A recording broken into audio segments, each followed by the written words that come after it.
गांव नरोली अपनी शांति और हरियाली के लिए जाना जाता था, लेकिन गांव के कोने में खड़ा एक विशाल और डरावना बरगद का पेड़। दिन में ये आम पेड़ जैसा लगता था, लेकिन रात होते ही इस पर किसी अजनबी शक्ति का साया महसूस किया जाता। सुबह का समय था।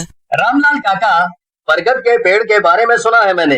लोग कहते हैं वहाँ कुछ अजीब होता है। ऐसा मत बोलो बेटा, वो पेड़ अशुभ है, वहाँ जाना मना है।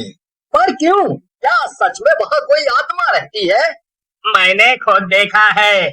उस पेड़ पर सफेद साड़ी पहने एक औरत को, उसकी लाल आंखें, उलझे हुए लंबे बाल और वो हंसी, वो हंसी आज भी कानों में गूंजती है।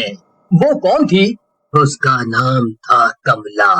उसके साथ गांव वालों ने बहुत अन्याय किया था। कुछ देर वहाँ रुकने के बाद वो दोनों चौपाल से उठ जाते हैं और एक खोखे की तरफ चाय पीने जाने लगते हैं। रवि भाई, तुम्हें क्या लगता है, क्या गांव वाले सही कह रहे हैं? पता नहीं यार, मुझे तो विश्वास नहीं हो रहा था। एक पल को तो मुझे ये लगा ये लोग फेंक रहे हैं लंबी लंबी, यूं ही डर का माहौल बनाने के लिए। हाँ, क्यों ना खुद जाके सच्चाई पता की जाए? क्यों, क्या कहते हो? मैं भी यही बोलने वाला था तुमसे। पता तो करना पड़ेगा, आखिर सच्चाई क्या है उस पेड़ की। शाम ढलने लगती है। रवि और करण को गांव वालों की बातें अफवाह लगी, इसलिए उन्होंने तय किया कि वे खुद जाकर सच्चाई का पता लगाएंगे। वे दोनों बरगद के पेड़ तक पहुँचे। पेड़ का आकार डरावना था। जैसे उन्होंने पेड़ को छुआ, अचानक हवा तेज हो गई। चारों तरफ अजीब सा सन्नाटा छा गया। तभी पेड़ के पीछे से किसी के पैरों की आहट सुनाई दी। वे पीछे मुड़े, वहाँ कोई नहीं था। लेकिन तभी पेड़ के ऊपर से एक औरत की डरावनी हंसी गूंजी। दोनों की सिट्टी पिट्टी गुल हो गई। दोनों गांव की तरफ भागे। पीछे से किसी के पैरों के घसीटने की आवाज आती रही। रात भी हो चुकी थी। डरावनी हंसी की गूंज उन्हें दिल का दौरा सा ही देता। अगर उन्हें चौपाल पहुंचने में थोड़ा और वक्त लग जाता तो। चौपाल पर पहले से ही बैठक हो रखी थी।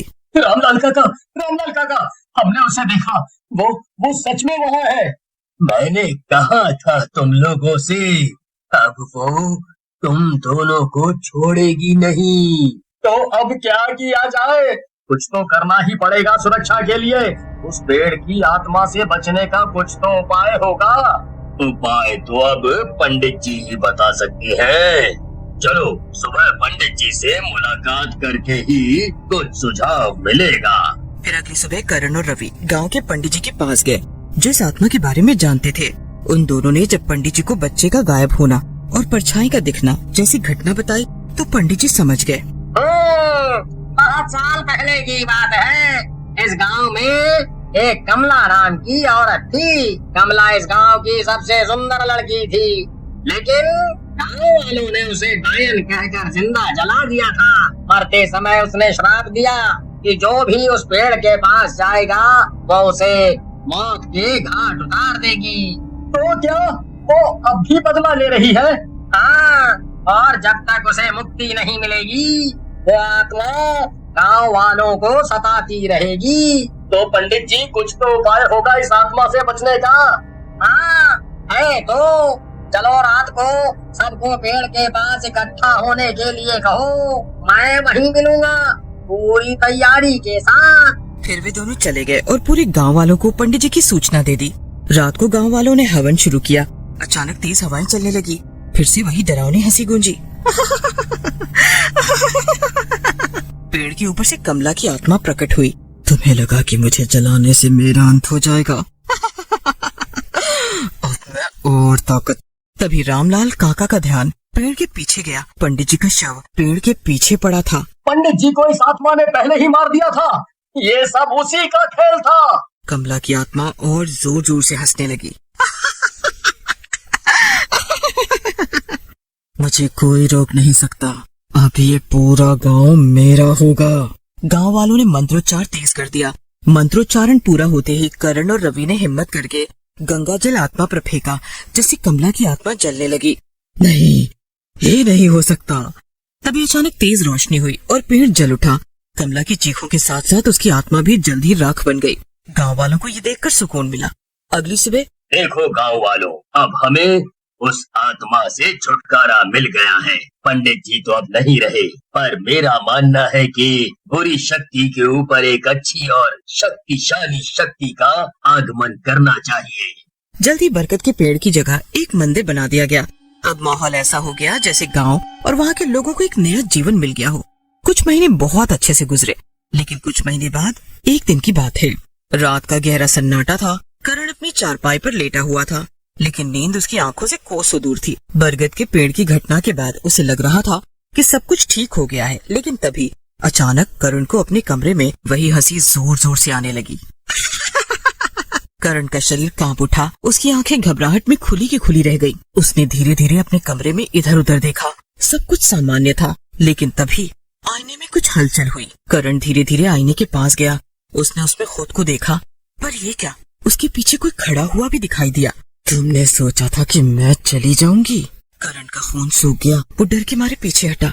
करण की आवाज सुनकर रवि अंदर आ गया। करण ने कांपते हुए आईने की ओर इशारा किया, लेकिन अब वहाँ कुछ भी नहीं था। रवि ने कमरे में इधर उधर देखा, लेकिन सब कुछ सामान्य लग रहा था। तू बहुत थक गया है करण, तुझे थोड़ा आराम करना चाहिए। उस घटना के बाद से सब आगे बढ़ चुके हैं, पर तू अभी भी वहीं अटका हुआ है।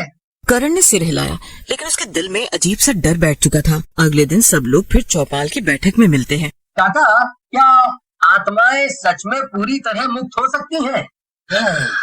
बेटा, आत्माएं तब तक मुक्त नहीं होती जब तक उनका अधूरा काम पूरा ना हो जाए। तो क्या कमला का बदला अभी भी अधूरा है? करण और रवि ने सोचा कि उन्हें नए बने मंदिर में जाना चाहिए। रात के अंधेरे में दोनों छुपते छुपाते मंदिर में दाखिल हुए। वहाँ का माहौल अजीब था। चारों ओर घना सन्नाटा और अंदर एक अंधेरा कमरा था। वहाँ जमीन पर कुछ पुरानी हड्डियाँ बिखरी हुई थी। ये तो लगता है कमला की हड्डियाँ हैं। मतलब उसका असली शरीर अब तक सही से दफनाया नहीं गया था, इसीलिए उसकी आत्मा मुक्त नहीं हुई। चारों ओर अंधेरा छा गया और फिर डरावनी हंसी आने लगी। कमला की आत्मा अब दीवार से बाहर निकलने लगी। ये आत्मा अब पहले से भी ज्यादा खतरनाक लग रही थी। तुम लोगों ने मेरी शांति भंग कर दी, अब तुम भी मरोगे। करण और रवि पीछे हटे, लेकिन दरवाजा अपने आप बंद हो गया। कमला हवा में उड़ते हुए आगे आई और रवि के गले पर हाथ रखा। करण को समझ नहीं आ रहा था कि क्या करे। तभी उसे याद आया कि गांव के मंदिर से गंगाजल लाकर छिड़कने से आत्माएं भाग जाती हैं। वो दौड़कर मंदिर के पीछे रखा गंगाजल उठा लाया और बिना सोचे समझे कमला की आत्मा पर छिड़क दिया। कमला जोर से चिल्लाई, नहीं, नहीं, नहीं। कमला की आत्मा पूरी तरह जलने लगी। जैसे तैसे रवि और करण अपनी जान बचाकर बाहर निकले और घर पहुंचे। फिर सुबह होते ही उन दोनों ने गांव वालों को पूरा सच बताया। फिर उन्होंने कमला की हड्डियों को उचित विधि विधान से गंगा में प्रवाहित किया। अब कमला की आत्मा को असली मुक्ति मिल चुकी थी। अब गांव पर कोई श्राप नहीं रहेगा। आखिरकार ये सब खत्म हुआ।